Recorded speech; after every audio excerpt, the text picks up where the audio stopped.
How did you get involved with this case? In 1979, I walked into a bookstore and I saw Lee and Britt Elder's photo book on the Meyer case. In 1986, a guy I met in a little cafe gave me almost 2,000 pages of transcripts of Meyer's conversations with the clay arm. So Mike, where are we going right now? We're going over to do a radio show with Michael Parker at a radio show called Karma Air that broadcasts out of Hollywood, somewhere here on Sunset Boulevard, to discuss the Billy Meyer case.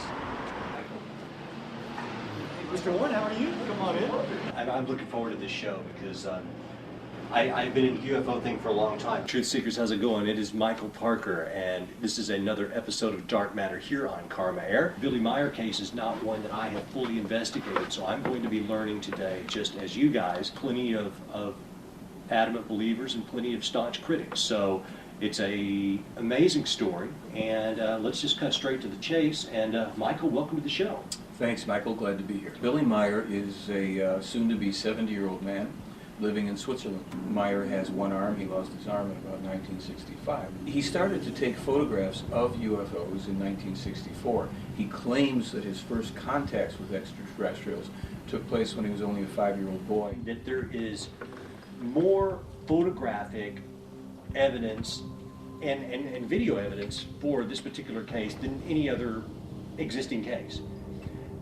And it's almost so good that you're just like, holy cow. When he took a lot of this material, took these photos, there was no Photoshop, there were no home computers. If these had been hoaxes, his designs for these craft are quite interesting. These official contacts with extraterrestrials, taking hundreds and hundreds and hundreds of photographs and films and everything else that followed, the skeptics would like us to believe that this man, with no resources, working as a night watchman and on a partial disability pension, with one hand, is not only a master model maker, filmmaker, photographer, digital and special effects person, videographer, metallurgist, electronics genius, sound recording engineer, knowledgeable about topography and map making, geography, ancient history, mining, ores, agriculture, and 30 other disciplines that he's brought to bear in terms of the information of this case.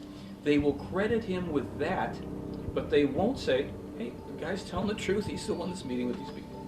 In 1958, Meyer sent to the 25 European countries about 115, 120 specific predictions. The United States of America will be engaged in 2 wars with Iraq. The second war will be conducted under a president who is the son of a former president.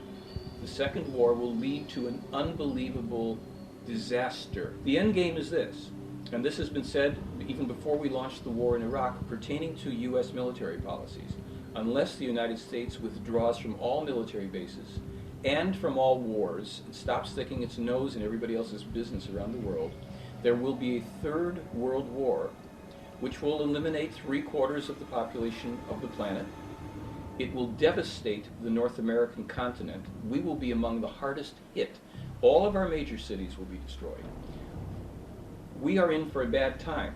And I said, Billy, I remember reading in the prophecies that Russia has said it's a high likelihood Russia will invade Iran as well as Turkey and then go into Scandinavia and this and that. This is all stuff allegedly published thousands of years ago before we even knew about it, Russia. And I said, but now America and Israel are talking about attacking Iran. And he said, well, I'll tell you this. If your country attacks Iran, there's an enormous likelihood that Russia and China, which are becoming closer all the time, will attack your country. And that's actually been spoken about as a possibility for a while. It's already in prophecies that they published years ago that I've even put in one of my newsletters. Of course, that's bothered a lot of people, but they should also be bothered that Meyer has spoken very harshly about radical Islam, Russia, China, laundry list. He was also told in January 2005 that AIDS has mutated and taken some new forms that are fast-acting and produce from the HIV full-blown AIDS within a matter of weeks. Now, they've also said that there would be a cure for AIDS coming, that would be a vaccine that would either occur or be in development by 2006. I haven't heard an update on what that is, but with this problem with the new strains of AIDS, they've just said very clearly this is something that You scientists don't know as much as they think they know about most matters. The case is so full of prophetic, predictive information that wherever you can actually check and see, did it happen? Is this what's happening? Okay, it happened. Are the details the same? Yeah, the details are the same. Well, who published it first? In every case but one that I know of, Meyer published it first.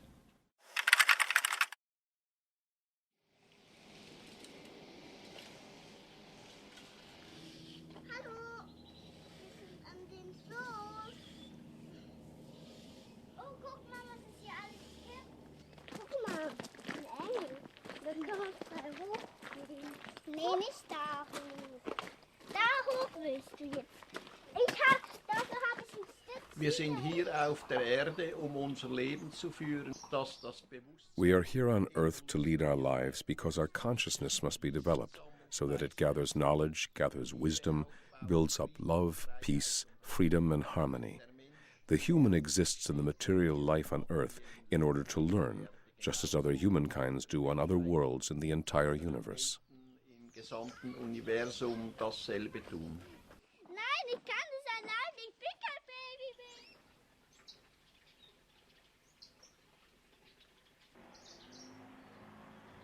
Mein Name ist Eduard Albert Meyer, genannt. My name is Edward Albert Meyer, but all around the world I am simply called Billy. I received the name in Tehran when I was on the road, and since then this name has remained with me. Dieser Name geblieben. Meine Kindheit, die war I'd say, in and of itself, my childhood was very good and very pleasant for me. I learned very much on the one hand because of my parents, and on the other hand because of an extraterrestrial called Svath, whom I got to know in 1942. gelernt habe 1942. How old were you then? I was 5 years old. Und dieser And this man, Svath, taught me very much of my school knowledge, besides many other things, just as Pastor Emanuel Zimmerman did. Then I confided in the pastor, and he told me I did not need to be afraid. He explained to me what telepathy is. dem Pfarrherrn anvertraut und der hat gesagt, dass ich keine Angst haben muss. Der hat mir erklärt, was die Telepathie ist. Wenn ich Whenever I ran off, Svath helped me to hide somewhere, or he took me in his spaceship, and he flew somewhere with me where we could talk and where I could learn from him. Raumschiff genommen und ist mit mir irgendwo hingeflogen, wo wir uns unterhalten konnten und wo ich lernen konnte. Neurolinguistic programming, neuro standing for how you take the world in through your five senses. Linguistic is how that is communicated internally to you. And then programming is how do we change those internal communications so that we can take the world in differently. NLP was started in 1975, basically modeling some therapists. And now, today, it's really used much more as far as in the business community. So the skills of neurolinguistic programming are pretty much pervasive in healthcare and education in a lot of different places. What I'm noticing is here is that he is looking down to his right a lot. And when people look down to their right, very often they're accessing emotions. They're accessing aspects of what's going on from an emotional sense. He's also looking down a little bit to his left, which would be his analytical mind. So, but most of this is looking down to his emotional self. It looks like he's talking pretty slow at a nice pace, so that would be congruent with him speaking from his heart. His eyes, however, are blinking quite a bit, and that could be an indication, as far from a body language point of view, that he's actually not being congruent, that there's some nervousness there. However, if he is intelligent, that also may account for that and counter it. While the attacks on me and other people have been really relatively tame compared to what's been directed at Meyer, they've really only encouraged me to keep on going and get to the bottom of the story. So, Michael, where are we right now? We've just arrived at the Aquarius Hotel and Casino in lovely Laughlin, Nevada. We're the home of the International UFO Congress, where we're going to do our little presentation on Friday. To present some of the new information on the Billy Meyer case, there's always new translations that are being made available on materials, some of which dates back 50 years or more. Meyer had an interesting childhood, to say the least. Some of it he considered to be very, very positive, but some of it was enormously difficult for him. He had since his earlier contact experiences with this man Svath, it developed in him a duality, if you will, of the private inner life, the private life of his communications, and then being very alienated from other children and other people because he couldn't express, he couldn't tell them anything about this. He had support from a parish priest, Father Zimmerman. Father Zimmerman became a confidant. He had actually been contacted, apparently telepathically, by the Plejaran to prepare him to be a source of help for young Meyer, who they told him would come to him. There was one situation where a woman had been abusive, beating him. At some point, she hits him, slaps him, I think, with a wet towel that he then takes away from her and slaps her with this towel. This gets him incarcerated for a period of time in a youth prison. Then, after he's out of that situation, seems to attract repeated accusations of wrongdoing, things that he didn't do, but he doesn't defend himself. He doesn't put up any kind of a fight about it. Ends up again being incarcerated. He escapes from this facility, and in the process, I think he breaks a bone in his foot, injures himself. He goes and joins the French Foreign Legion. We're talking about somebody who's 15 or 16 years of age. I joined the French Foreign Legion because I simply wanted to leave everything behind me, the false accusations and so forth. I wanted to elude the court, and then when I was in the Legion, I came to the conclusion that that was not the correct way. He found himself with people who loved to kill and who were trained to become better and better killers. It was not something that was his calling. And he escaped. He did something quite unusual. He walked out across the desert, left the French Foreign Legion behind him. That's why I returned to Switzerland, and I gave myself up to the authorities, who locked me up in an institution for more than 2 years. He learns a variety of different skills. He's befriended by one or more people there who want to assist him and help him in his development, his life. He's a young person still. And many of these skills he would learn in prison, he would employ and use later in life in various ways. In each case, I financed the travels by working underway, as is customary and right, to honestly make my way through life. Now and then, Svath also took me to various government people who I met and with whom I could speak, and indeed, through a speech translator, the small translation device which had been fastened on my belt or breast pocket, and so each time I could have a conversation with the concerned person without problems.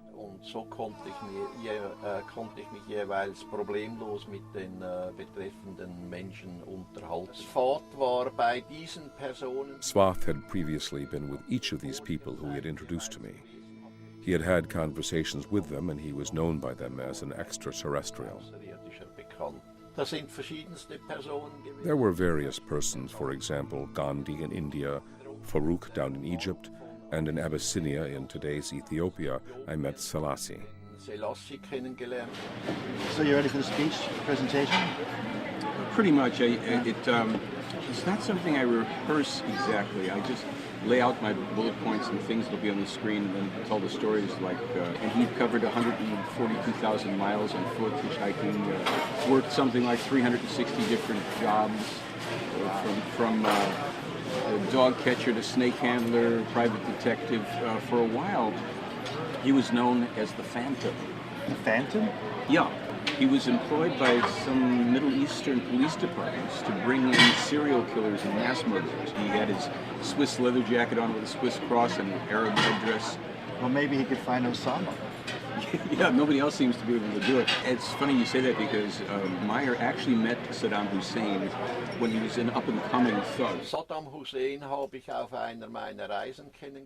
I met Saddam Hussein during one of my travels down in Baghdad.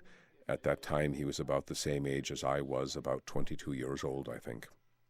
I don't know any more precisely because it was a long time ago. He was already someone who had turned to crime and who said that if he could one day somehow take control, he would do everything to be recognized by the people, even if he had to play the role of a holy person.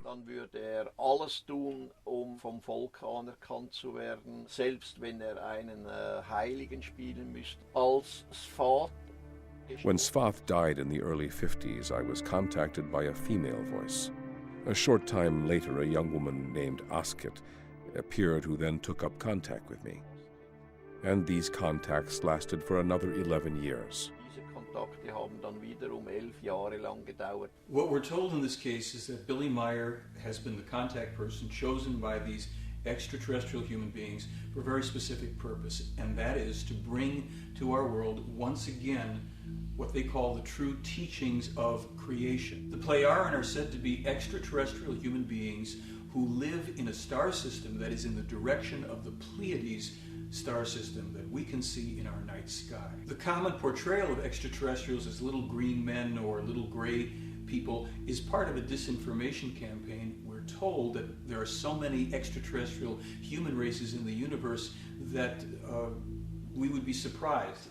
Often when people feel vulnerable or small or powerless, and there are times in all of our lives that we do, it's very comforting to believe in something bigger and better than you, a power, for example, an extraterrestrial that knows more than you do, that can predict the future, that can take away the uncertainty. There are a lot of schizotypal people who do believe in UFOs and do believe that we've been contacted by extraterrestrials. There is also something called a delusional disorder, which is considered a psychotic disorder, but it's very interesting.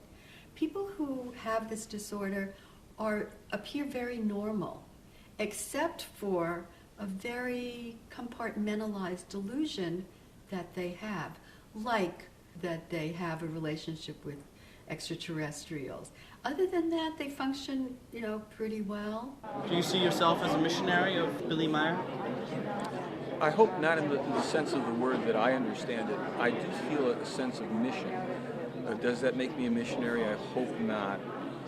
What's wrong with being a missionary? Well, I don't want to knock on doors and tell people how they should think and how they should behave and what they should believe and that they should believe anything in particular. What I do want to do in my presentation, in my personal work, is to say, please look at this, please consider this, think about this. This is what's alleged. This is what we claim we can prove. This is what's still speculative. What does this mean? It's a non-bizarre delusion. So you ask the question, what's a bizarre delusion versus what's a non-bizarre delusion? A non-bizarre delusion could very well be that extraterrestrials have contacted somebody, but the person might be diagnosed with delusional disorder. Again, it doesn't mean it's not true. And this is where things get ambiguous. So, I, for one, can live with the ambiguity of it. I'd kind of like to think that, extraterrestrials have contacted us. I'd like to believe that, and I'd like to see the evidence. Mit Asket bin ich dann auch durch die Gegend gereist. Together with Asket, I traveled around and was also able to make various trips into the past with her and also into the future, but I don't want to talk about the travels into the future. Aber über die Zukunftsreisen möchte ich nicht sprechen. Ich habe I not only told friends but also other people about the future, and some of them even misused that information and tried to make money from it and were sentenced and imprisoned. haben die das sogar missbraucht und haben das versucht in Geld umzusetzen, wurden verurteilt und eingesperrt. If a person could really know the future, it would be probably an enormous burden, depending on what we're talking about. But certainly if you saw events that were going to occur with certainties, however that would be possible, and these were negative events, disasters, etc., that would be a terribly disturbing thing. Knowing that one could not change or alter that would be enormously frustrating. He claims to have met a man called Emmanuel. And Emmanuel, according to the information in the case, would be the man who we know as Jesus Christ. Or at least the Jesus Christ figure would be, according to the Meyer material, a fictionalized version of a real man who lived 2,000 and some years ago, who indeed was crucified but survived the crucifixion. Als Immanuel gelebt hat, der When Emmanuel lived, who was later falsely named Jesus Christ, and who never had anything to do with the religion which was made from his teaching, Zu tun gehabt mit dem, was aus seiner Lehre als Religion dann entstanden ist. Emmanuel was not an extraterrestrial. He was therefore a human being from this world, begotten by an extraterrestrial with a terrestrial woman named Mary, and was born here on the earth as an earth human. Eine Frau namens Maria gezeugt und hier auf der Erde als Erdenmensch geboren. Und warum hat Asket dich ihm And why did Asket present you to him? I don't actually want to say anything about that. Nicht sagen. What is the Talmud of Emmanuel? The Talmud of Emmanuel is a document. It came about when Billy Meyer and Isa Rashid, who was a former Greek Orthodox priest, were led telepathically to an area outside of Jerusalem by the Pleiaren, and they found and dug their way into an abandoned ancient tomb. The stones on the floor, concealed for a while, for 2,000 years apparently, resin-encrusted, animal skin-wrapped scrolls, which they took out and removed from that location. When they opened up one, they found they were in Aramaic. So Isa Rashid took the scrolls, began a translation process. In something like 7 years, he sent Meyer about 1/3 of these scrolls, translated from the Aramaic, in which they originally were, into German. He let Meyer know that he was now virtually on the run with his family for their lives. He told Meyer that there were certain religious factions of a couple major religions that found out that he had these scrolls and that wanted to take possession of them themselves. The information would prove to be enormously heretical. After Isa Rashid had translated a chunk of them, he took them and his family into a refugee village in Lebanon, hid the scrolls in the walls. It's said that within about a week's time, the Israelis came in and destroyed the entire village. The scrolls were destroyed, along with many of the structures and people who lost their lives. Isa Rashid and his family escaped with their lives into Iraq. And 4 years later, Meyer found out that Isa Rashid and his entire family had been machine gunned to death, ostensibly by the Mossad in Baghdad. For instance, Emmanuel foretold the coming of another prophet. He named him as Muhammad. He claimed that while this man would be a true prophet, his teachings would also be corrupted and a false and evil cult would be created from them that would give the Israeli people, the distant descendants, no peace until the end of time, unless, hopefully, both the Israelis and their enemies could make a conciliatory and honest peace with each other. The Talmud of Emmanuel contains prophecies about the fires that would darken the sky when greedy and power-hungry people would ignite the very oil of the earth. The Talmud of Emmanuel was discovered in 1963. The fires from the Gulf War that darkened the skies did not occur until 1991, 18 years after the Talmud was discovered. There are two artifacts that are shown in this book that Meyer discovered in the tomb where the Talmud of Emmanuel was discovered. The first one was a small figurine that Meyer says was left by the Indian healers with Emmanuel, the men who came and ministered to him over those 3 days while he was sequestered in the tomb. The other artifact is a piece of gypsum that Gabriel allegedly gave to Emmanuel. Both of these were left for Meyer to discover, as he did, centuries later. Als ich 1964 in Indien war, When I was in India in 1964, I lived in the Asoka ashram outside of Morali with a monk named Dharmawara, from whom I also learned a great deal. It was then that the opportunity arose for the first time for me to photograph spaceships, that is to say, beam ships. Große Möglichkeit gegeben war, dass ich Raumschiffe respektive Strahlschiffe fotografieren konnte. And that is my grandfather when he was in his late 80s, and myself a year and a half before I left to come to United States to pursue my university studies. As I continued my university studies, I have forgotten all about that contact. It never stayed in a place in my mind where it is utilized. I went on finishing my graduate work, went to help my country, became a diplomat, was sent back to New York to represent my country at the United Nations.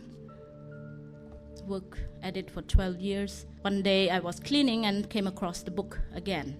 So I thought before I threw it away, I should look at it. I opened the page and saw the name Ashoka Ashram. So I was wondering, how could our place be named in this book? as I browsed through it, I saw the stories. And immediately, I thought, I bet you it was the same Swiss person that had stayed at our place when I was a child. If he's the person that I knew, if he has a monkey, it's the same person.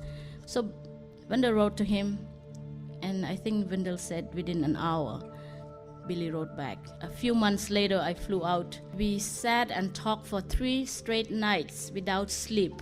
It was almost like I felt I have returned home and he felt he has returned home. So it was just sharing of some part of him that he has not been able to share so much with a lot of people before. She seems like her body language is congruent. So it's in other words, when she's speaking, her hands move with whatever is going on. She's saying, I remember this. Typically, if I was lying, I wouldn't throw something like that in because I'm trying to get through it as quick as possible. So she goes into little snippets of the story. I would say that the way she's presenting it, either she's rehearsed it really well or she's telling what she believes in. So this ship would appear, usually would be around the same time as I have the visitation, or sometime this was taken by Billy Meyer. It's 1965. It's a very hot day in Turkey. Meyer gets on a bus, sits next to the window, sticks his arm out. Als uns entgegen ein anderer Autobus kam. When another bus whose driver was drunk drove towards us and rammed us, I was hurled out the window and my left arm was smashed and crushed to such a degree that it had to be amputated. Den hat es derart zertrümmert und zerquetscht, dass wegoperiert werden musste. For the next month, he wanders around, hallucinating. The police recognize him. They knew him as the Phantom. Instead of shooting him on the spot, they took care of him until he was well enough to proceed on his way. Wobei ich jedoch nach dem Unfall, das muss gesagt sein. Whereby it must be said that after the accident I first went down to Kuwait delirious. What I had done simply wasn't appropriate. I don't want to be persuaded into talking about it. Ich werde Dinge lernen dadurch in Bezug auf. Asket told me that through this I will learn things with regard to self-control, dealing with my own thoughts and feelings, my psychology and so forth. And it turned out that actually she had been right. Eigene Psychologie und so weiter und so fort. Und das hat sich dann tatsächlich auch so ergeben. Meine Frau, die habe ich dann in Griechenland nach I met my wife in Greece after my accident in Iskenderun. Geholfen hat uns die Polizei Korinthos, damit wir überhaupt. The Corinth police helped us get the wedding papers, and then we were officially arrested, only to be told at the police station, well, you are now married and there is nothing we can hold against you. Und dann auf dem Polizeiposten erklärt wurde, ja, ihr seid ja jetzt verheiratet, jetzt können wir nichts mehr tun. Mein Entschluss. My decision to marry this girl had to do with an explanation by Asket in the 50s and earlier by Svath that I would meet this girl one day and marry her. Und auch früher schon durchs Fahrt, dass ich dieses Mädchen eines Tages treffe. And it really turned out that quite bad things resulted in that my marriage wasn't happy and so on and so forth. Dass meine Ehe nicht glücklich verlaufen würde und so weiter und so fort. Und das hat sich dann auch tatsächlich zugetragen. Die Begründung. Asket's and Svath's explanation was, were I to marry Calliope, I would settle down and would begin my mission and would perform this mission no matter what. Beginnen und diese Mission auf Biegen und Brechen durchführen.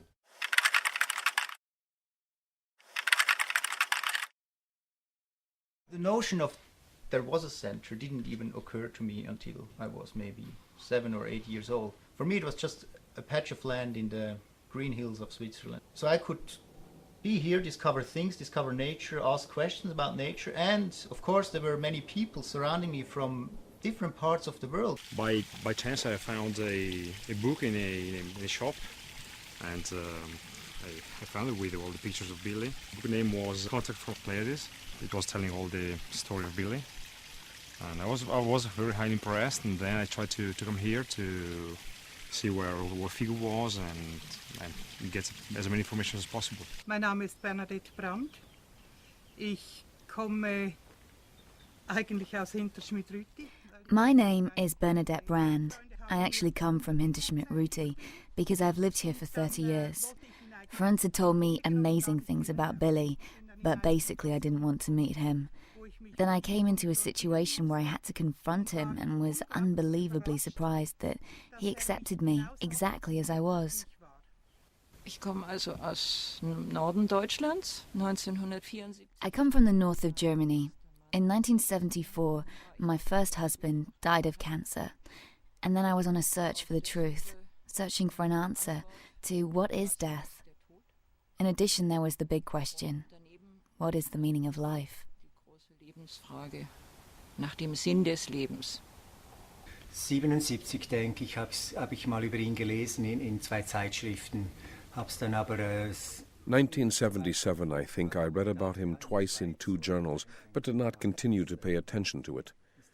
I thought such a contact in Switzerland does not appear realistic to me, but for a long time I was interested in extraterrestrial life, reincarnation, and related things.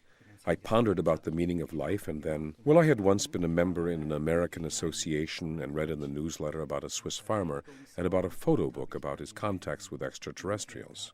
gelesen, da ist ein Schweizer Bauer, der hat von diesem gibt es einen Bildband über Kontakte mit Außerirdischen. Und wie hast du Billy kennengelernt? Ganz einfach, ist mein Vater. How do you know him? Quite simple, he's my father. Das war schon schwierig, ja, weil... So how was it as a child?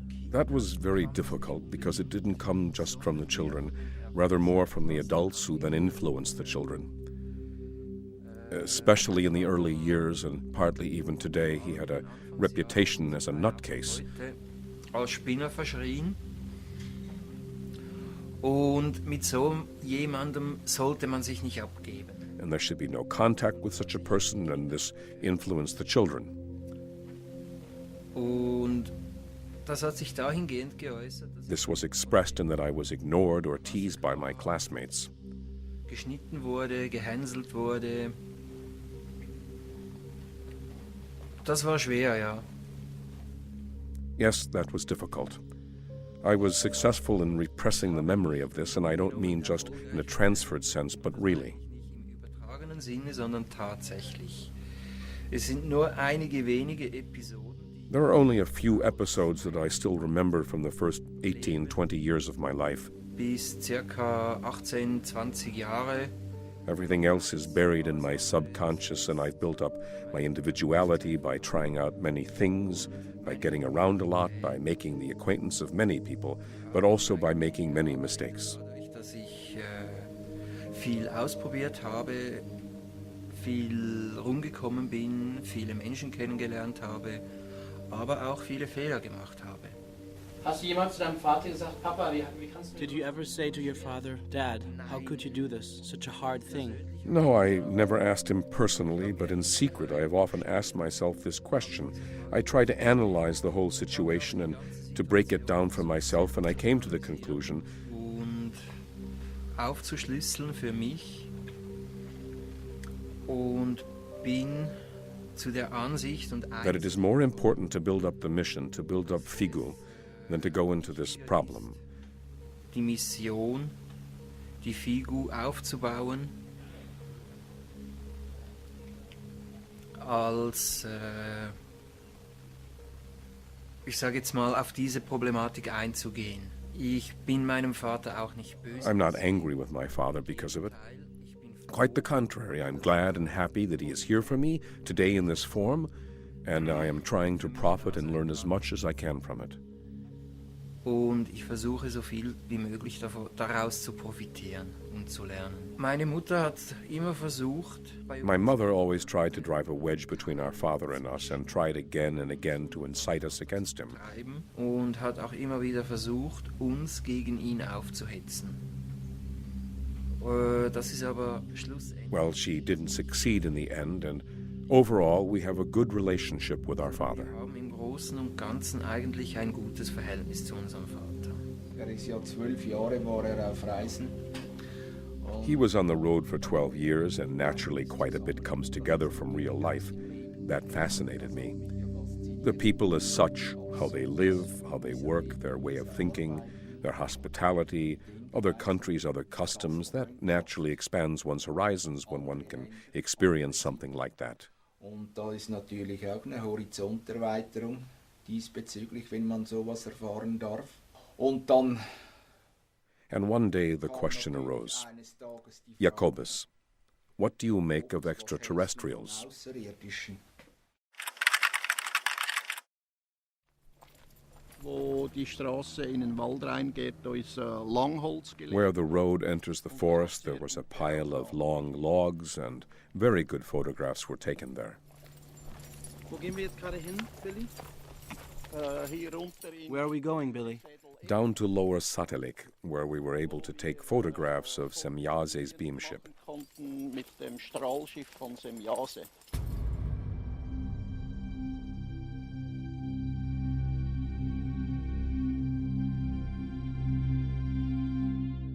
Es war nachts und ich hörte nur ein It was night, and I heard a sound and steps. At that time, I slept in the house trailer when I was over here for the weekends. I went outside because I heard the name Edward, saw a large, white-haired figure in the half-darkness. Actually, it was more the silhouette I could recognize, and I simultaneously perceived I have to retreat, stand still, and go back to the house trailer. It was a wonderful feeling. Somehow I was inwardly fulfilled with happiness and light and sun and so forth, and naturally, I've never forgotten that. Sonne und weiß ich was, erfüllt innerlich, was ich natürlich nie vergessen habe. Ungefähr 1990 habe ich dann die Forschungsschiffe vom Dahl-Universum. Around 1990, I saw the ionizing hulls of 3 research ships from the Dahl universe. They were circling and looked like misty balls. I've also observed a mass sighting of Asina's people. It was at that time when Asina came to say farewell to Billy. Wenn ich Aufnahmen machen konnte, das war sehr selten. When I could take photographs, it was very unusual that other people, group members, could go with me and take photographs themselves. As a rule, I always had to go alone. Und auf halbem Weg hatte ich plötzlich so ein... And halfway, I suddenly had such a strange feeling, some kind of urge which grew stronger and stronger, and suddenly I knew what I should do. Wusste ich, was dies eigentlich sollte. Ich sollte I should look up. There was a huge cauliflower-like cloud, a quite big silvery shining disk curved around the Da cloud. kurvte ein recht großer silberglänzender Diskus And suddenly it vanished as if it had been cut out of a film. aus dem Film geschnitten wieder weg. Ich hatte so in mir ein Wehmüt. I had such a wistful feeling in me, something like homesickness. In my thoughts, I was always with this huge ship. Immer bei diesem Riesenschiff. Schiffe, UFOs oder Strahlschiffe, wie sie genannt werden.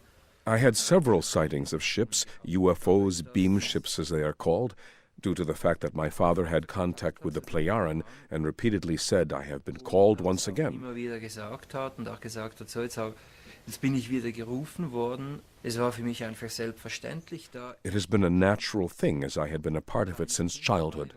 Das war hier auf dem Centergelände. Hat Billy einmal gerufen, wir sollen kommen. It was here on the centre's grounds when Billy called that we should come, and there was a tiny silvery point in the sky. And I was lucky 3 times to have had the occasion to photograph 3 UFOs.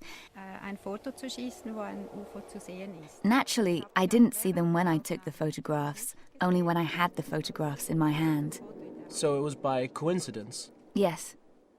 Was ich dann aber gesehen habe und was auch auf dem Bild dann drauf ist, While taking the photograph, I saw a fiery red big disc which didn't appear at all on my photograph.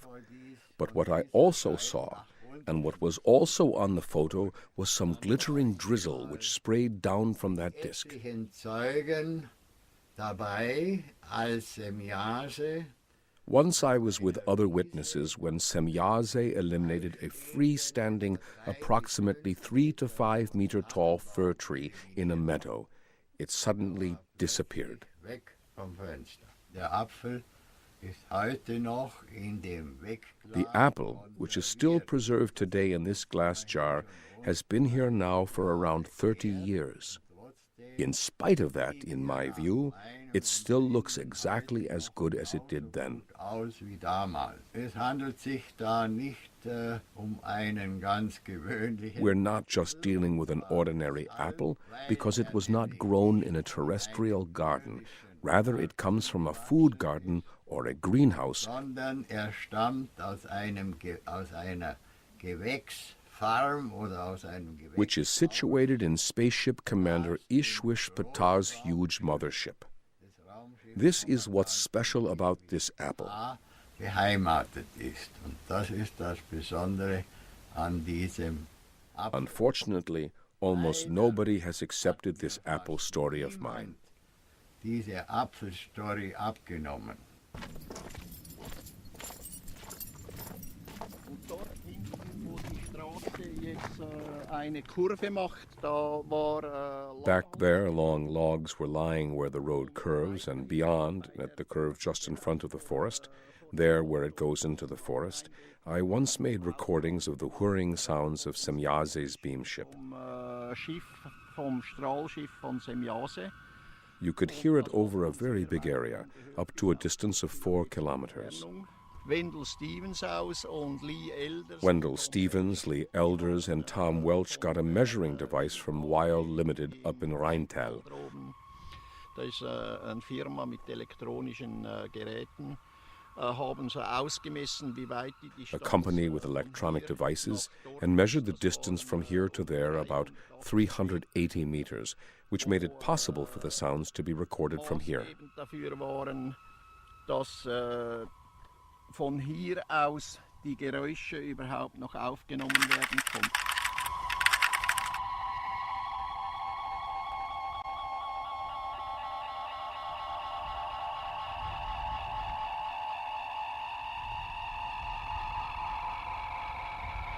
What's happening is the 10 different frequencies are converging on one central frequency, which is, I find, very interesting. This is probably one of the most interesting things about the tape is that there are...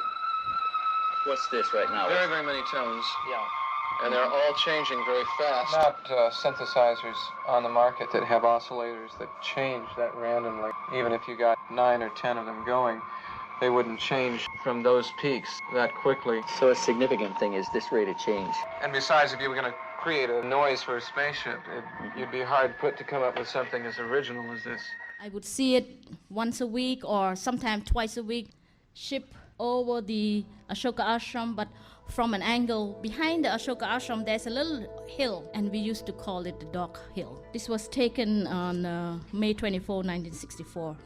This was taken just on the side towards the east of the ashram.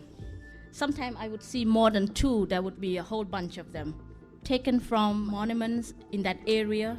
It's called the Qutub Minar. This is an old Indian historical monument. Very interesting and also important to me, a whole bunch of them. But this is one of my ayah washing my clothes, sitting on the veranda outside my room. When I had my experience, I have seen a lot of ships over the trees, near the well, on the doghouse. Sometimes it was very low. I could see a huge half of this room size of the ship. So when I had experiences with Ascot, it was also not something very unusual or strange for me. It was almost a return to some familiar state. Sometimes there would be a few villagers walking around and they would look up and see this. In the ashram itself, sometimes our servant would come and said, I saw something very strange. Have you seen? I would say yes, and that was the end of it. This is right on top of the ashram in the evening. Sometimes there would be people looking up with me, looking up, and some of them would see the ship very clearly like myself, but some would look at them and said, I don't see it. This is one of the phenomena where hundreds of people saw this. Even was written in the Indian newspaper in the 60s. Actually, one reporter was dispatched from the newspaper, I think the New Statesman or something. He came, talked to the villagers, talked to people who work at our place, and even talked to Billy and was shown the photos. Während einer Nachtwache von mir, da hatte ich mein Fahrzeug, hatte ich hier. During my night watch, I parked my car just here. Everything was dark here, and I came walking along this road. Heraufgelaufen und wie ich hier so entlang laufe. As I was walking along, Ptah and his shiny little ship came over this hill, brightly illuminated between the trees over the tent there. Mit seinem Schiff hier so über das Center, hell beleuchtet. die ganze Situation nach bald 20 Jahren ist etwas derartig Normales, dass The whole situation after 25 years is somewhat normal, and we deal with such unusual phenomena quite differently. im Februar, das war, ich schätze 2001, ich habe es mal aufgeschrieben. I had another interesting experience. I guess it was in February 2001. I wrote about it. I drove my car into the protection shield of a telemeter disc. Mit meinem Auto und da wurde das ganze Auto wurde in einen riesigen Lichtball That means that I touched the electroenergetic protection shield of that disc with my car, and the whole car was enveloped in a huge ball of light. Auto. Es war ein helles, orange leuchtendes Licht und an der Peripherie meines Fahrzeuges konnte ich It was as if my car and I were struck by a very strong electrical tension. elektrische Ladung entlädt rund um mein Fahrzeug. Mitte der 80er Jahre war ich in Italien in den Ferien. In the mid-80s, I was on vacation in Italy, and one night about 11, I had an impulse and I looked, and there were two lights, quite parallel, very fast, and then they, whoosh, parted, and then I knew. Yeah, that was it. Ja, das war's jetzt. Also Außerirdische habe ich sicher noch nicht gesehen. Raumschiffe ja, also irgendwas. I've certainly never yet seen extraterrestrials, but spaceships, yeah, something silvery in the sky. Well, I have to say that I have simply never been interested in spaceships. Spaceships are, for me, like cars. I'm not interested in cars either. They are a means of transportation. But what has always been clear to me, and what I never quite realized, was that it was clear to me that, logically, there are extraterrestrials. We here on Earth certainly are not the only ones in this huge universe. Diesem riesigen Universum. So, Mike, what's this photograph that we see here? This is a photograph that Billy Meyer took in 1975 of a landed UFO, the only one of this type that he was able to take. It was from this photograph that the special effects expert Wally Gentleman, who had been a director of special effects in 2001, designed and had made two UFO models at the MGM Special Effects Studio.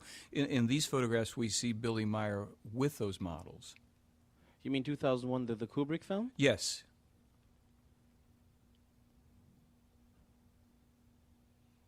And what's the difference between these models versus, photographs that Billy Meyer took of actual UFOs? Well, I think we're going to take a look at some of that. For instance, here we can see in this film the model, one of the models being handheld and walked about the property.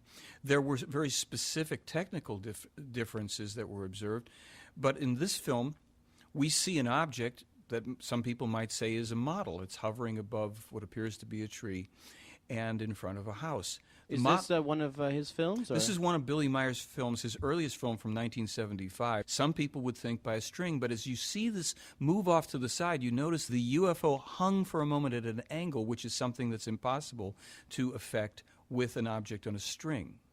But it looks like so shaky and like being pulled up and down. Yes. And is this the usual way they fly? No, this was a demonstration flight, and some of what was accomplished here was the characteristic and to be expected movements would come from an object, a pendulum-like object, an object on a string. And then we see these other smooth and flowing movements as the UFO is moving about the tree.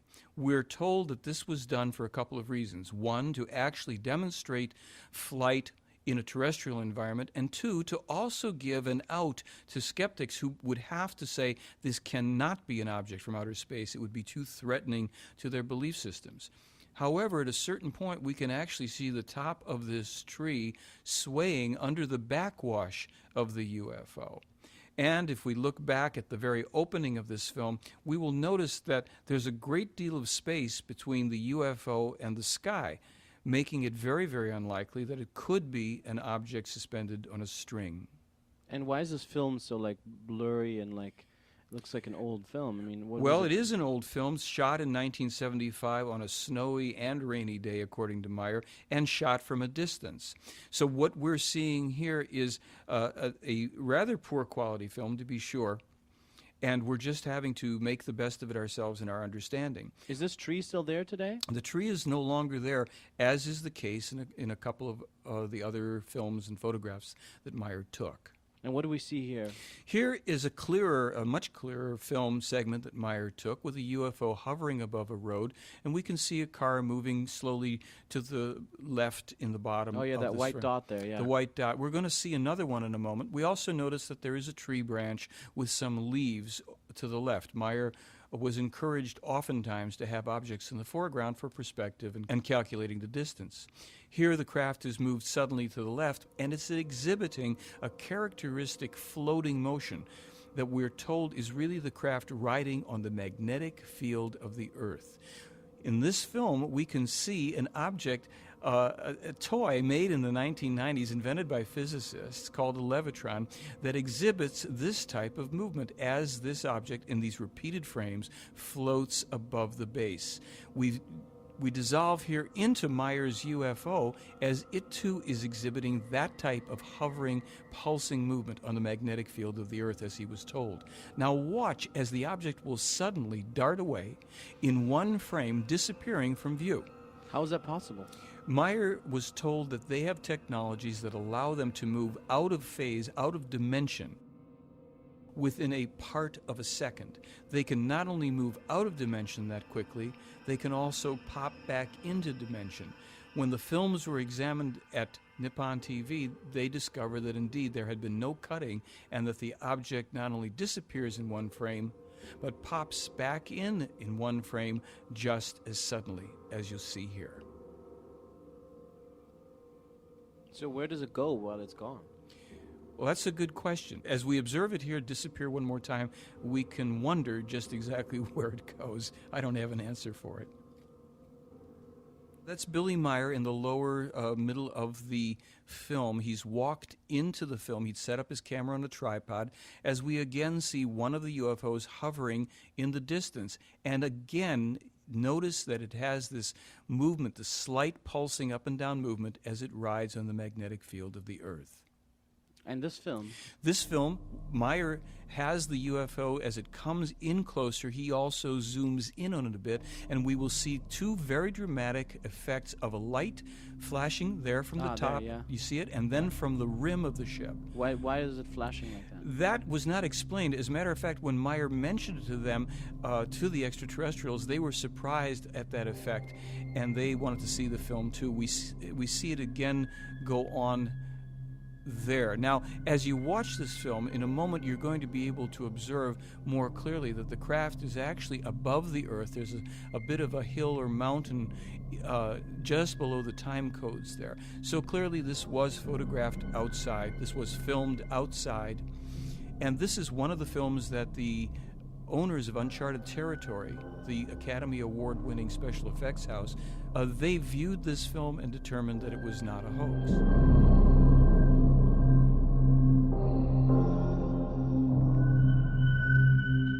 In this film, we see three of the UFOs, again in the distance, with tree branches in the foreground, as they hover at slightly different angles in relationship to each other, exhibiting again the pulsing movement and changing distance ever so minutely between them. Uncharted Territory said that if they could duplicate Meyer's films, they would have to go to CGI to do it because these clearly are not models.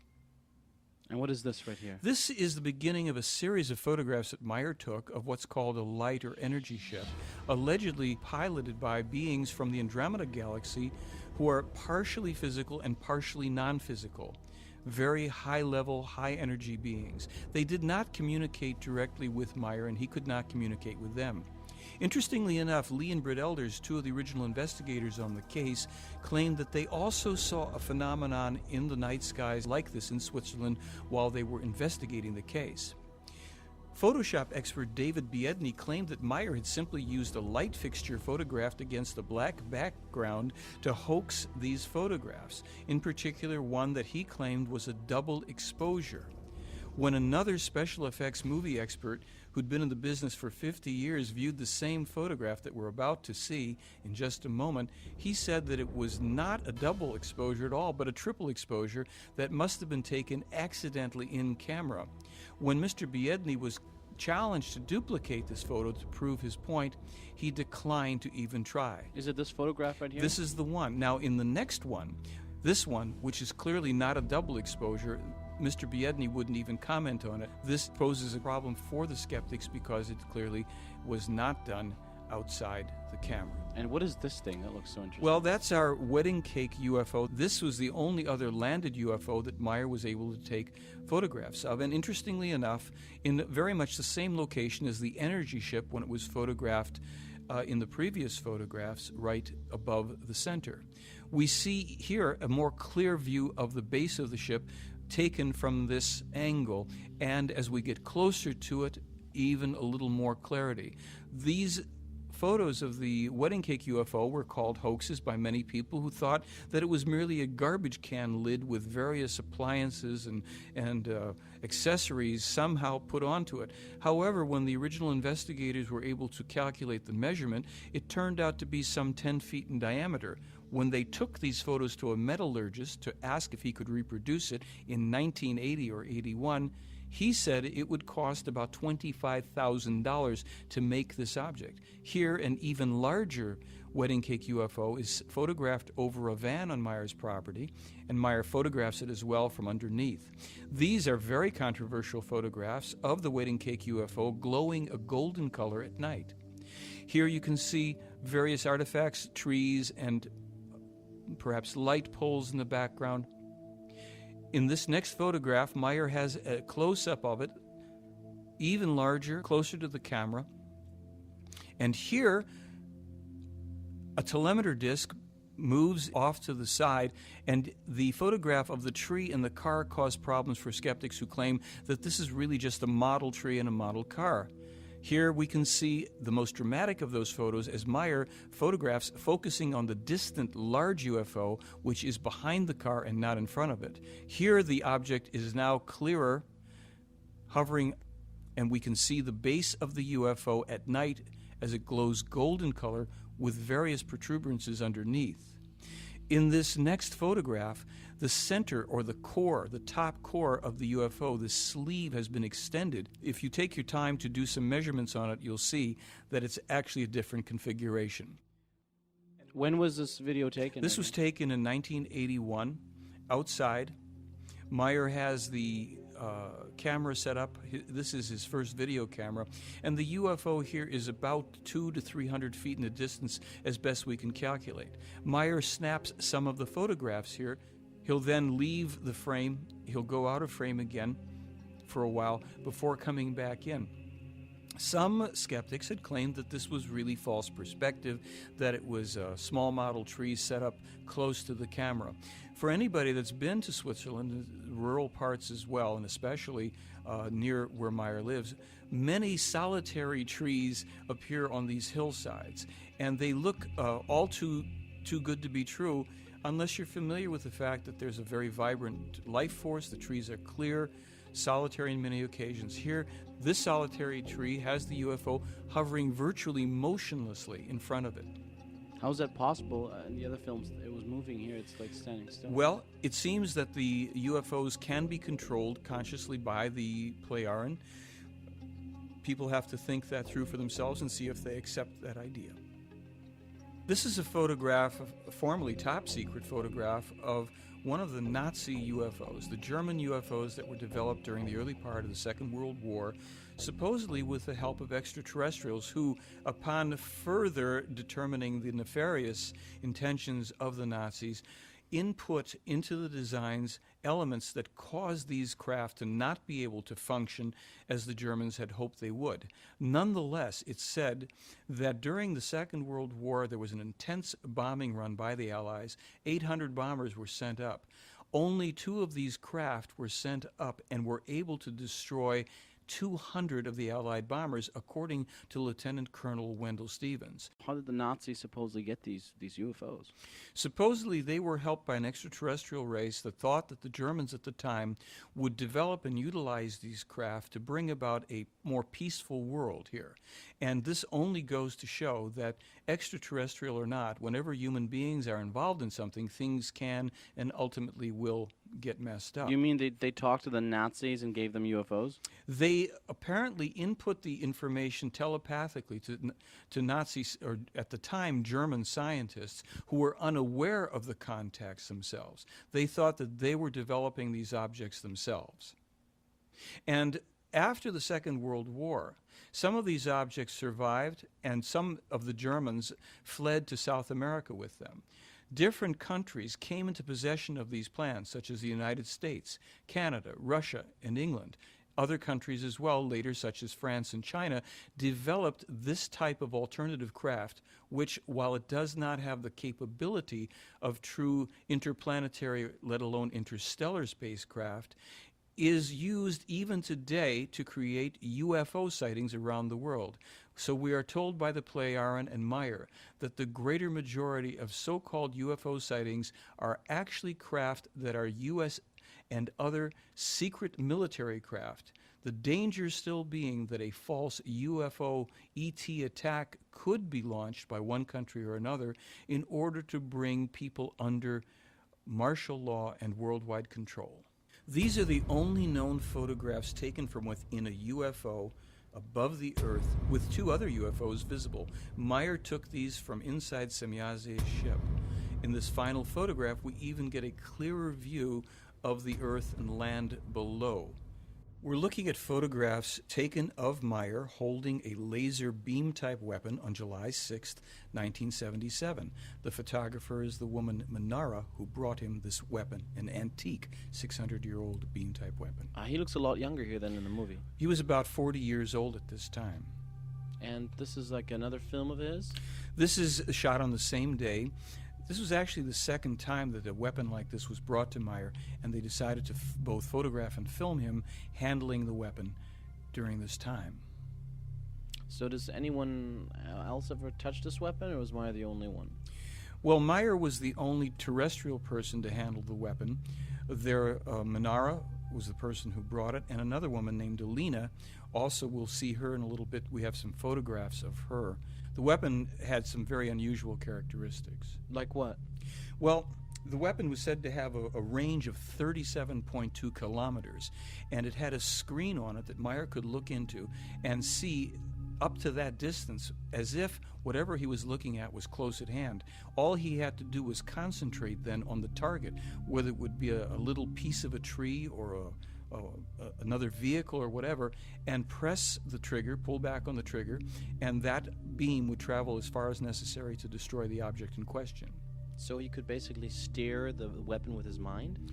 Well, this weapon wasn't fully steerable with the mind. It was more that he could focus on whatever he wanted to. He still had to pull the trigger.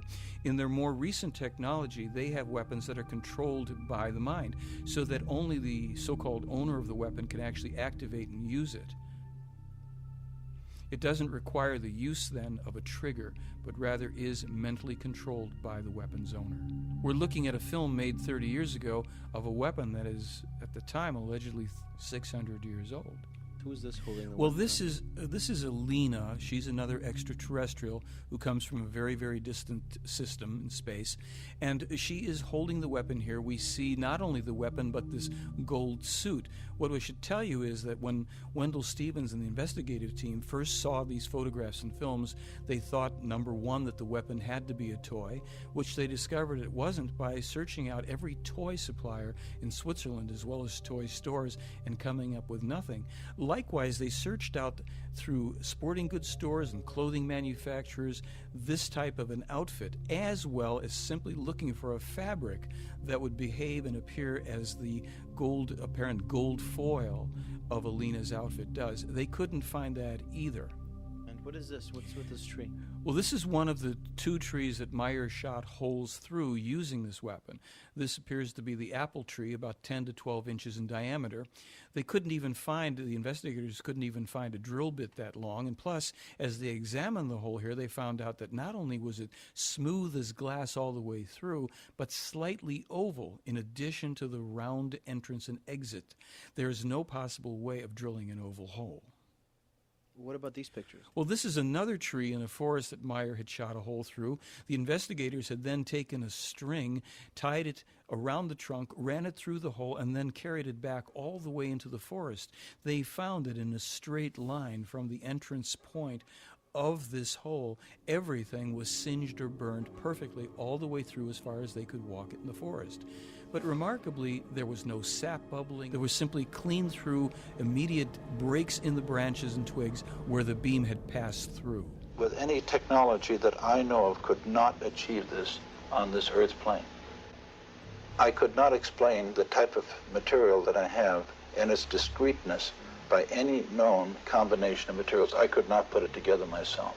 The elements that we found were totally surprising.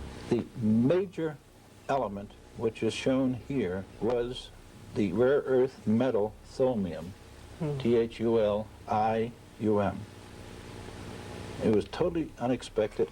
So now we've seen silicon, iron, thulmium, silver, and copper, all in a specimen about this big. When he examined the metal under electron scanning microscope, he then found the micro-machining, which was a clear evidence to him that this was a deliberately manufactured product. We found evidence of what looks like mechanical manipulation.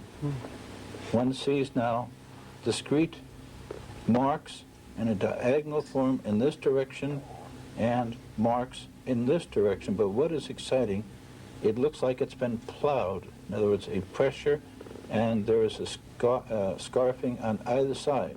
Do we know what this metal is used for?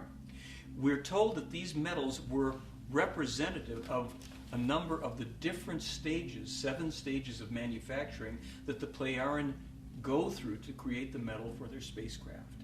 I don't know how beneficial it would be for us. They're always more advanced than we are, so we're the savages in the jungle, and that's not always beneficial for the lesser evolved person. But they're here studying us, and we should know about it, I think. If these ETs exist, why haven't they contacted us? Well, actually, there's 2 answers. Number one is they certainly did try to contact us, meaning the government of the United States, in 1979. There was a letter sent to the Carter administration. But when I read that letter, I really understood why the contact didn't take place.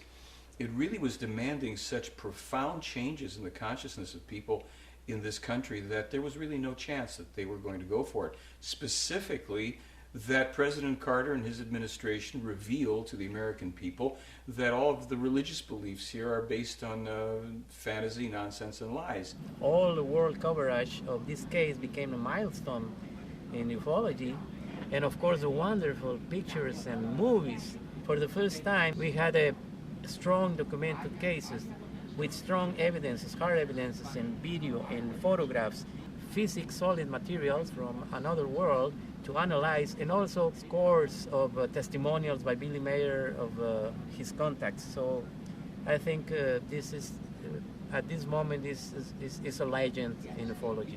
Throughout history, we know there have been lots of times when, the world has believed, for example, that it was flat, and then it was discovered that it wasn't, and it only took maybe 1 or 2 people to believe that. So it's what we call a type 2 error in research. In other words, that you reject something that actually is true. Die Lehre des Geistes oder das Wissen, dass die The teaching of the Spirit, or the knowledge that is transmitted to us by the Plejaren, is so fundamentally different from everything else here on Earth. Was ich von Svat gelernt habe, von der ersten plejarischen Person, mit der ich in Kontakt. What I learned from Svat, the first Plejaren contact person, and that I could then process everything and go around the world with the help of the Plejaren, and the great amount I also learned out there in the world, and the great knowledge I could draw from the storage banks, and also that from my own thinking, my own realizations, I could then start to fulfill the mission. Die Mission dann zu erfüllen beginnen konnte. Das sind nicht einfach All of this wasn't simply information being given to me. Rather, I had to work for it all by myself. The German language is the best language that one can actually have in the world in order to precisely and clearly explain everything just as it really must be. What we are disseminating from here, the center in Hinterschmidruti, is simply only a teaching, and we call that the teaching of the Spirit, or spiritual teaching, or the teaching of truth. Consciousness-related evolution is the real meaning of life. Lehre der Wahrheit. Rund 400 verschiedene Schriften, rund 40 Bücher und jedes Buch. About 400 different texts, about 40 books, and 3,000 copies are printed of each book, which makes 120,000 books. Also 120.000 Bücher.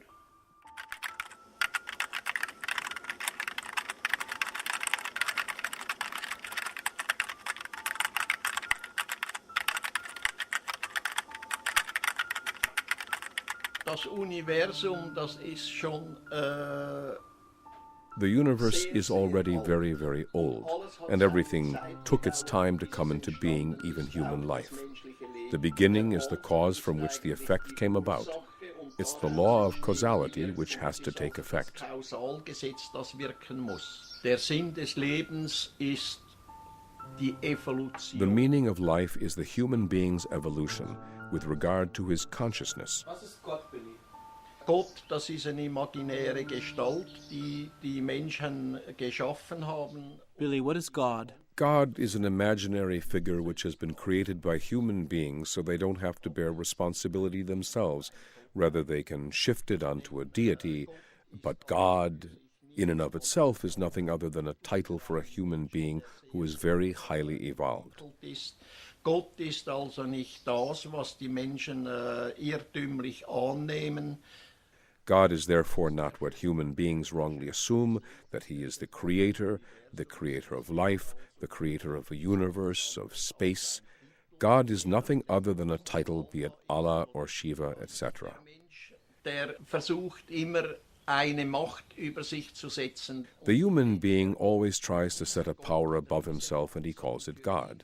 This God or this power is supposed to be responsible for him and everything and anything that he says, does, thinks and feels, and so forth, and for his fate. Der Mensch ist für alles und jedes, das selbst denkt. The human being is solely responsible for each and everything he thinks, does, feels, and undertakes. He must be responsible for it. Muss das Positive und das Negative. He must bear and savor all the positive and negative which he processes through his thoughts, actions, and feelings.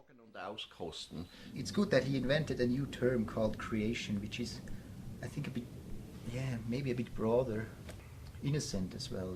If you say God or Allah, then there is a long heritage, maybe violent history attached to it. So maybe let's call it creation then. They simply want us to look at the facts and learn to understand the truth. The Palladians said there are no earth religions that are valid, that they are all dogmas created by men to create men. We don't need an intercessor, and we shouldn't be taking anybody else's ideas about religion. It's all internal. Everybody has his own contact with the creation.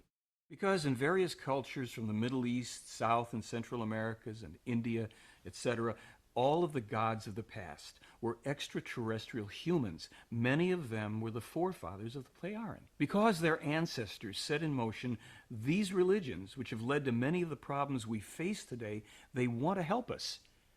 But this time they must do so without directly interfering with us, because that would only lead to their being worshipped again or to their being attacked. When we think about God and religion and the universe, we might want to consider that we live on a little ball. Actually, if we put it in perspective, we live on a piece of cosmic lint, somehow magically suspended in space, perfect operation. Everything's going on.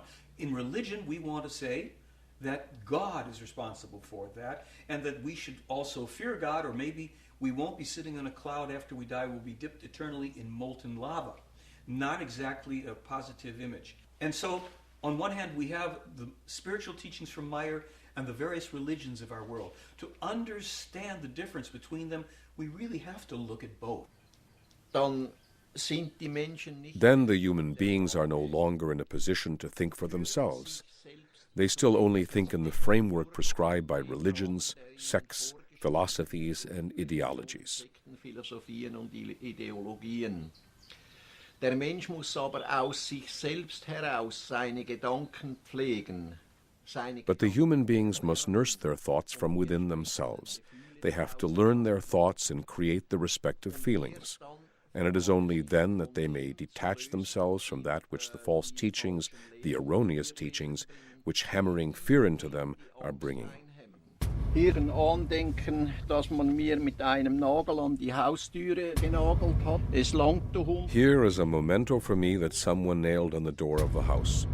It's enough, you dog, you will be put down. Shortly after this note was nailed on the door, a couple of days later, it came to a head, and someone shot at me once again and tried to kill me. Und hier ist der Platz, als ich einmal hier zu einem Kontakt gehen sollte. And here is the place that I was once supposed to come for a contact.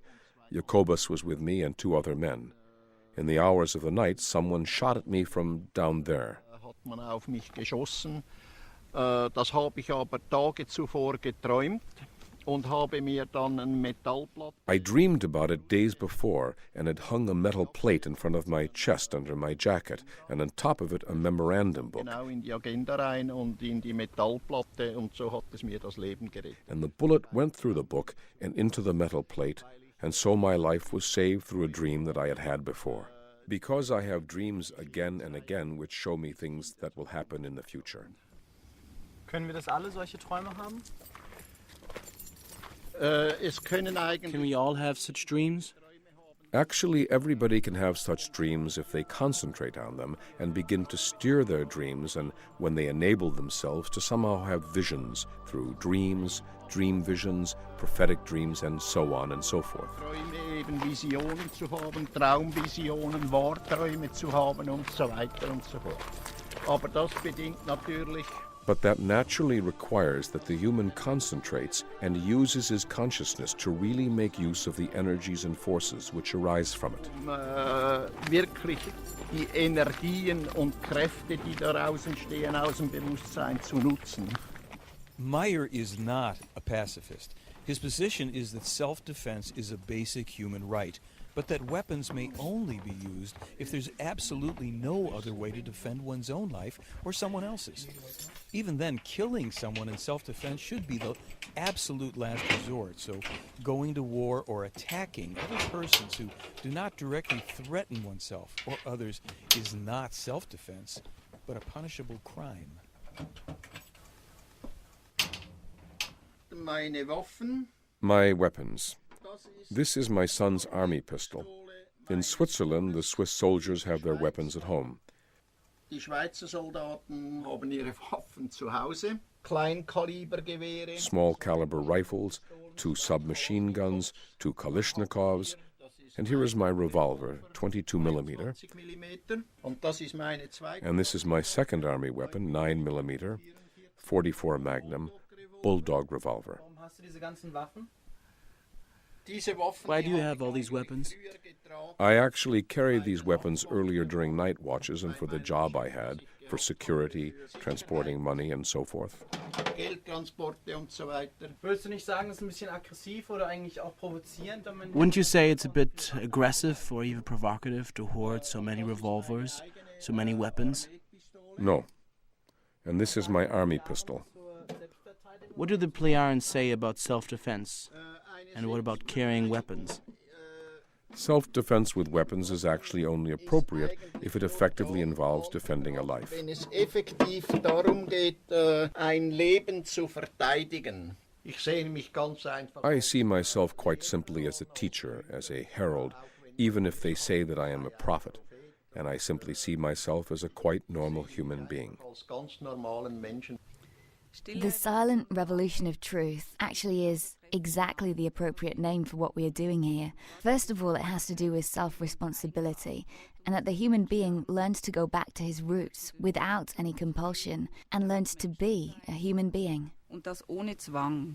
The Plejaren say that they know, not believe, but know that there's such a thing called the human spirit. And there is a soul, but the soul is a transitory element of human being, kind of located in the solar plexus primarily, and it dissolves after death. Let's get back to the human spirit. That is the eternal and immortal part of us. There's a physical location for it, which is deep within the brain.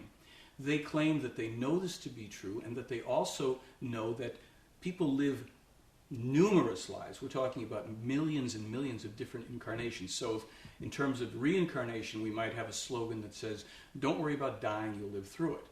In living through it, it means that you actually are born again into a different personality. They know, therefore, scientifically, that the human spirit comes into the fetus at the 3rd week, the 21st day. Therefore, they allow abortion up until that point, but they don't allow it afterwards because they consider that that would be murder. So in our world, because we don't know for certainty that there is a human spirit, we don't know that there is reincarnation, we either believe it or we don't, we are polarized. Those people who believe that abortion is okay under any conditions, and those who believe that it isn't under any conditions. Both sides are actually right and both sides are wrong. Once we know scientifically that there is a human spirit, and when it comes and attaches to the embryo, we would resolve that polarization just as the Plejaren apparently have. Dies hier, das ist der Lebensbaum. Und der hat seine... This here is the tree of life, and its branches are pointing upwards. But what's declared to be the peace symbol these days is the rune designating death. In other words, people use the sign upside down, and it doesn't mean peace, it means death. The apostles of peace around the world even painted on their faces. This sign, the death sign, has exactly the opposite effect of to live, of everything growing upwards. Everything must flourish. Everything must grow.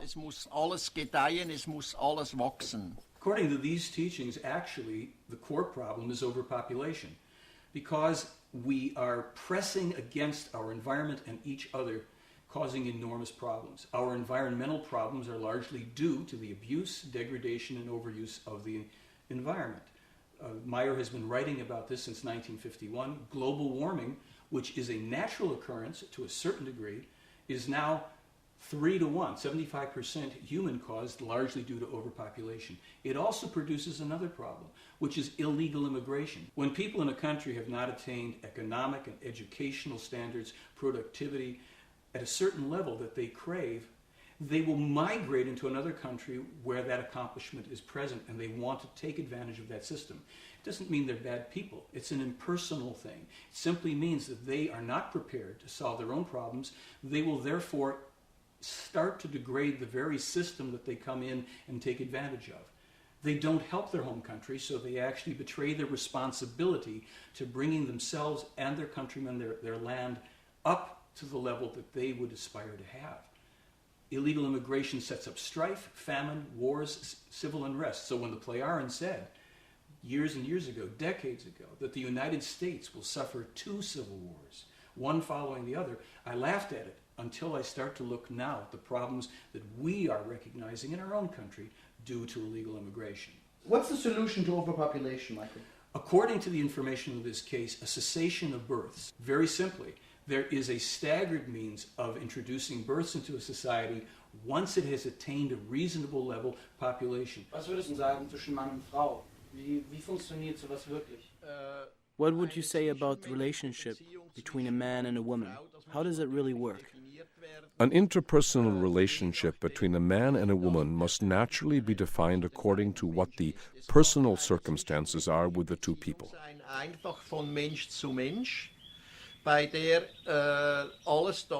interpersonal relationship can simply be from human to human, in which everything becomes valid, as we have often already said, such as love, empathy, freedom, peace, and harmony.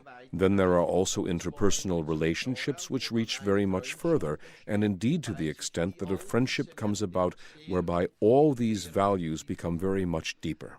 And then there is a further possibility where the two build up a lifelong union together, where man and woman live together as life partners. Wo Mann und Frau dann eben zusammenleben als Lebenspartner, egal ob It's all the same if they are married according to legal values, as the authorities require it here on Earth, or if a free life partnership exists, which luckily is feasible and allowed in our latitudes or in the Western world. unseren Breiten oder in der westlichen Welt machbar ist und erlaubt ist. You have something to say to that, Michael? No? About man and woman living together? I am not an expert in that area. Billy, wie siehst du, dass sich der Rest der Welt mit deinen Lehren auseinandersetzt? Billy, how do you see the rest of the world coming to terms with your teachings? How can that come about? When we are talking about the rest of the world, beyond our center here and beyond our Figu community, it can only come about the same way that a small snowball rolling down a hill will accumulate more and more snow and grow bigger and bigger.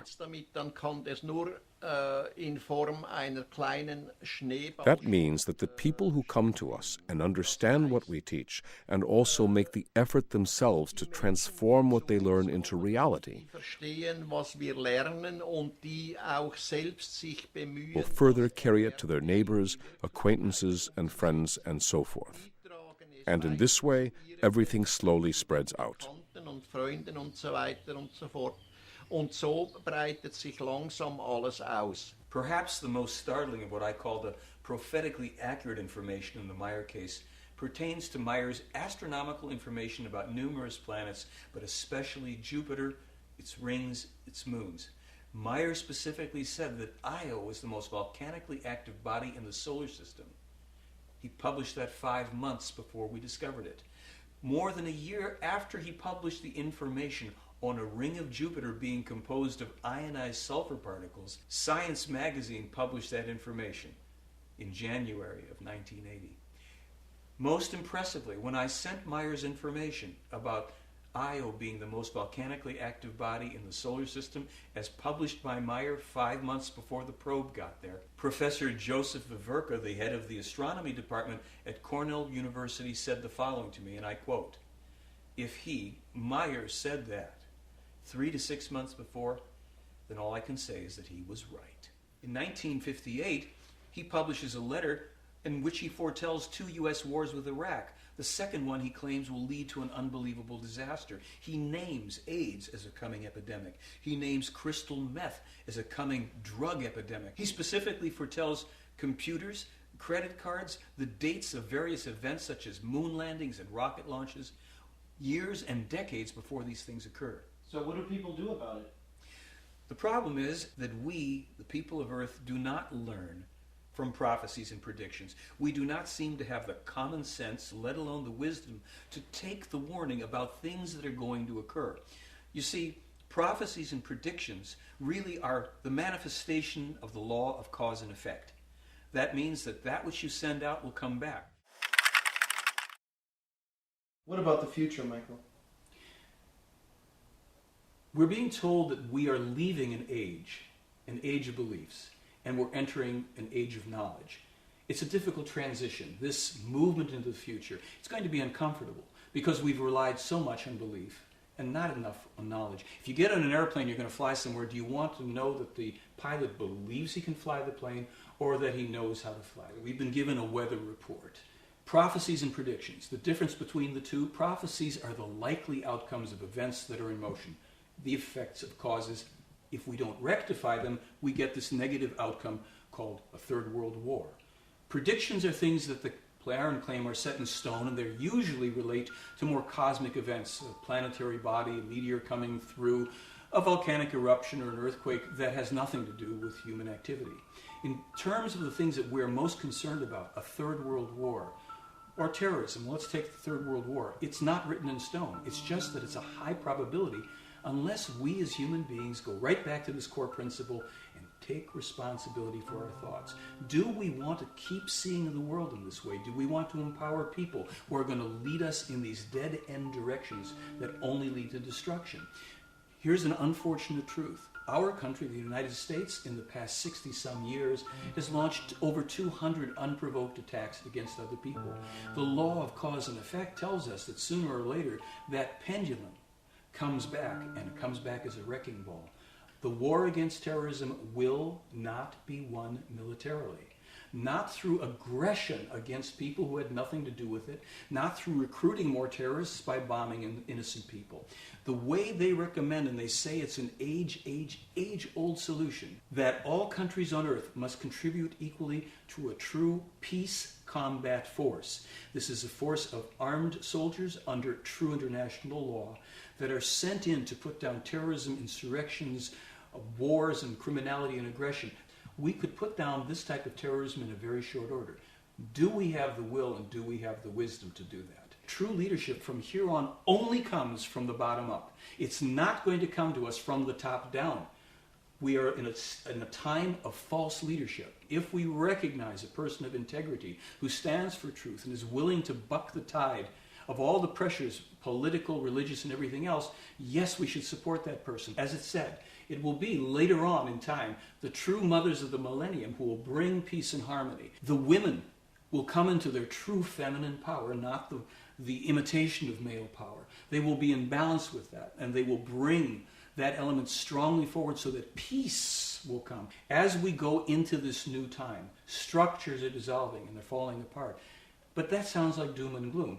It isn't really. It's that the seeds of a new time, the seeds of new understanding and harmony and peace are developing in the fertilizer, if you will, of these very, very difficult times that we're in. Wenn ich darüber nachdenke, was sich ergeben hat. When I ponder the negative and positive which have occurred in my life, I have to say that I realize it is necessary that the human being experiences both, the bad as well as the good. Dass es notwendig ist, dass der Mensch beiderlei Dinge erlebt, die schlechten sowohl wie die guten. I think if we embrace the idea that we are going to courageously move forward to discover how we can bring about the kind of harmony that every human being craves within themselves, we will awaken to this age of knowledge and to all of the parts of it that would come with it. This isn't just about ETs and UFOs, as fascinating as that is. It's about us and our future survival. The more I read, the more I felt that I had a personal mission to help prove a lot of these prophecies wrong by instilling some hope and directing people to think for themselves so that we can leave a world for our children that's going to be a lot better than the one we're living in now. If this all turns out to be a hoax, what would you say? Well, for me, I'd only have one question, and that would be, how did he do it?